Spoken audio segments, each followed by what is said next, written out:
ആരോഗ്യം അമൂല്യം.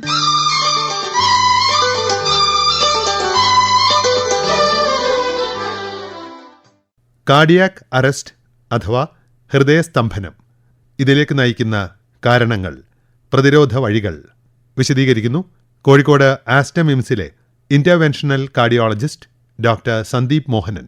Cardiac arrest വന്ന അതിലൊരു 80% ഹാർട്ട് അറ്റാക്ക് കൊണ്ടായിരിക്കാം. എന്നാൽ പിന്നെ വേറെയും കാരണങ്ങളുണ്ട്. പലപ്പോഴും ഈ ചെറുപ്പക്കാർക്ക് അല്ലെങ്കിൽ ഈ ചെറിയ കുട്ടികൾക്ക് പോലും സഡൻ കാർഡിയാക് അറസ്റ്റ് വരാൻ കാരണം ഹാർട്ടിൻ്റെ മസിൽസിൽ വരുന്ന ഇപ്പോൾ ഹൈപ്പർട്രോഫിക് കാർഡിയോമയോപ്പത്തി അല്ലെങ്കിൽ ഡയലേറ്റഡ് കാർഡിയോമയോപ്പത്തി പറയുന്ന റെയർ ജനിതകമായ അസുഖങ്ങളുണ്ട്. അങ്ങനെയുള്ള ആൾക്കാർക്കും പെട്ടെന്ന് ഹാർട്ടിൻ്റെ താളം തെറ്റി കാർഡിയാക് അറസ്റ്റ് വരാം. അത് നമുക്ക് ഡയഗ്നോസ് ചെയ്യാൻ പറ്റണമെന്നില്ല, കാരണം അതൊക്കെ എക്കോ ടെസ്റ്റ് ചെയ്താൽ മാത്രമേ നേരത്തെ കണ്ടുപിടിക്കാൻ പറ്റുള്ളൂ. അതേപോലെ അപൂർവമായ ജനിതക രോഗമാണ് ഈ ലോങ് ക്യൂട്ടി സിൻഡ്രോം ഒക്കെ പറഞ്ഞാൽ ECGയിൽ വ്യതിയാനങ്ങൾ വരുന്ന കുറേ സിൻഡ്രോംസ് ഉണ്ട്. അങ്ങനത്തെ ആൾക്കാർക്ക് പെട്ടെന്ന് ഹാർട്ടിൻ്റെ താളം തെറ്റും. ബുർഗാഡ സിൻഡ്രോം എന്നൊക്കെ പറയും. നമുക്ക് കുറേ ടെർമിനോളജീസ് ഉണ്ട്. ഒരു കാരണവും ഇല്ലാണ്ട് പെട്ടെന്ന് ഹാർട്ടിൻ്റെ താളം തെറ്റും.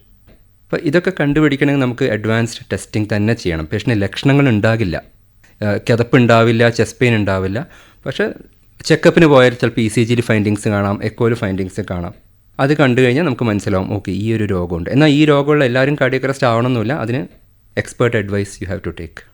ശരീരം മുൻകൂട്ടി ലക്ഷണങ്ങളൊന്നും ചിലപ്പോൾ കാണിക്കണമെന്നില്ല. പക്ഷേ ഒരു 50% ആൾക്കാർക്ക് കാണിക്കും. ഞാൻ നേരത്തെ പറഞ്ഞ പോലെ അമിതമായ വേഗത്തിൽ ഓടിക്കുന്ന ആൾ മിക്കവാറും ഒരു ആക്സിഡൻറ്റിൽ പോയി പെടാനുള്ള സാധ്യതയുണ്ട്. അതേപോലെ അമിതമായ സ്മോക്കിംഗ് ചെയ്യുന്ന ആൾക്കാർ, അമിതമായ ഭക്ഷണ രീതി ഫോളോ ചെയ്യുന്ന ആൾക്കാർ, എക്സസൈസ് ചെയ്യാത്ത ആൾക്കാർ, ഷുഗേഴ്സ് കൺട്രോൾ അല്ലാത്ത ആൾക്കാർ, കൊളസ്ട്രോൾസ് കൺട്രോൾ അല്ലാത്ത ആൾക്കാർ, ഇവർക്ക് ആ സാധ്യത അവിടെ കിടക്കുന്നുണ്ട് പിന്നീട് ഒരു ഹാർട്ട് അറ്റാക്ക് വരാൻ. അപ്പോൾ they should be on the alert. അവർക്കൊരു കിതപ്പോ ഒരു നടക്കുമ്പോൾ ഒരു വിഷമോ മറ്റോ വന്നാൽ അത് ഗ്യാസാണെന്ന് ചിന്തിക്കാണ്ട് കാർഡിയാക്കിൻ്റെ ബേസിക് ടെസ്റ്റിംഗ് ചെയ്ത് കഴിഞ്ഞാൽ you can make A diagnosis. അപ്പോൾ ഭാവിയിൽ വരാനിരിക്കുന്ന ഒരു ഹാർട്ട് അറ്റാക്ക് നമുക്കൊരു 6 മാസം മുന്നേ കണ്ടുപിടിച്ച് അത് ഇല്ലാണ്ടാക്കി കളയാൻ പറ്റും. Exercise is directly proportional to a good heart.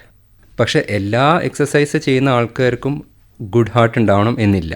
There could be people who exercise at the same time അവർക്ക് ഉള്ളിൽ വേറെ രോഗങ്ങൾ ഉണ്ടാവാം ഹാർട്ട് അറ്റാക്ക് ഉണ്ടാക്കാനുള്ള. അതിനാണ് പല ജെനറ്റിക് കോസസ് എന്ന് പറയുന്നത്. പാരമ്പര്യമായിട്ട് കിട്ടുന്ന ഹാർട്ട് അറ്റാക്ക്, കാർഡിയാക് ബ്ലോക്സ് ഒക്കെ എത്ര എക്സസൈസ് ചെയ്താലും ചിലപ്പോൾ മാറണം എന്നില്ല. അത് നേരത്തെ നമ്മൾ ഡിറ്റക്റ്റ് ചെയ്യാൻ തന്നെ വേണം.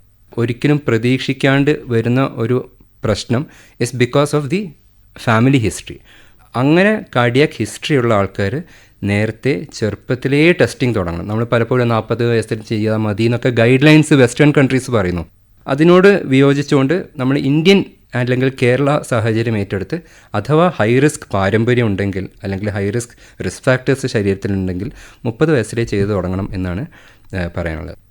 നമ്മുടെ പല പഠനങ്ങളും പറയുന്നതും ചെറുപ്പക്കാരിൽ വരുന്ന ഹാർട്ട് അറ്റാക്സും കാർഡിയാക് അറസ്റ്റും കൂടുതലും ആണുങ്ങൾക്കാണ്. ബിക്കോസ് അതിൻ്റെ മെയിൻ റീസൺ ഫീമെയിൽസിന് ഈ ഹോർമോൺ പ്രൊട്ടക്ഷൻ, ഈസ്ട്രോജൻ പ്രൊട്ടക്ഷൻ അവർ കിട്ടുന്നത്. ഈസ്ട്രോജൻ ആക്ച്വലി ഹാർട്ടിന് നല്ലതാണ്.